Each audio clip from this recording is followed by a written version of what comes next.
What up, y'all? We're here with Barely Trev. You had a name before Barely Trev, right? Yeah, I used to go by just Trev. That's what I had to thought. make Barely Trev is more searchable. Yeah, because there's probably a lot of Trevs out there. There's a ton. Yeah. Hey, where are you born and raised? I'm born and raised in Andover, Minnesota. I live in uptown Minneapolis right now. Okay. Yeah. And you have been a music artist that I tapped into early on. We've done a lot of content, back and forth, doing whatever we got to do. But you did move out of Minnesota for a little bit. What was that like? Okay, can I just say first, like, literally I started making music when I was 18, and you were literally one of the first people that took notice, and it gave me a platform. I remember doing shows, like the first Waterwave showcases with you guys. You and like, did perform at I remember like Lil Shine was like a 15-year-old, like the first show we ever fucking did. 14, 13. Yeah. And that was like what gave me the platform to like really have confidence in like making music and performing. So it's crazy full circle moment right now. But Oh yeah, I forgot about that. You was really at that OG days. I forget that was a fat lineup though. It was like 15 artists.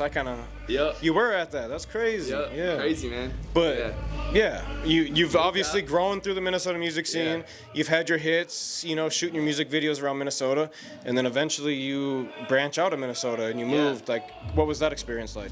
It was cool. I moved to Charleston, South Carolina for a couple years. That was like right in the middle of COVID.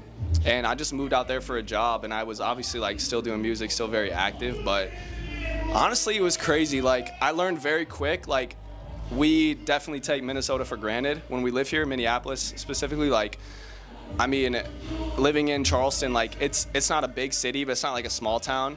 The music scene is very different. Like, I learned very quick that there just like aren't the showcases happening. There aren't like the shows happening, and like meetups, like writing camps, like everything that we have here that we take for granted, like really doesn't exist outside of Minneapolis and the Twin Cities in general.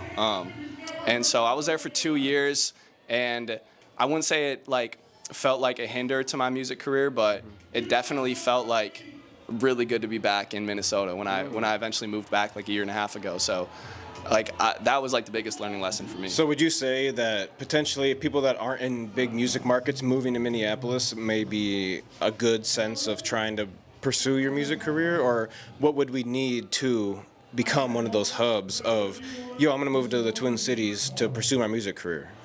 Yeah, that's a good question. I mean, I wrote it on my 2025 New Year's resolutions. I put go to more local events and local shows, because there's so many, and it's obviously like so easy when it's especially cold out in the winter. It's a cold place. If you're from the South, like you don't want to move here, but like to just be outside and like go to things and meet people, so beneficial. There's so many artists across the board of all genres here. Like, it's really, really crazy, and that's coming from someone who, dude, like I could pull up my Spotify for artists right now. Like, Bangkok, Thailand is my top city and has been for the last 2 years.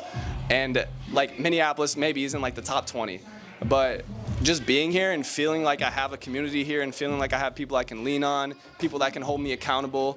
I have my producer that I hang out with once a week, every Tuesday, like no excuses. We have to hang out, we have to cook every week.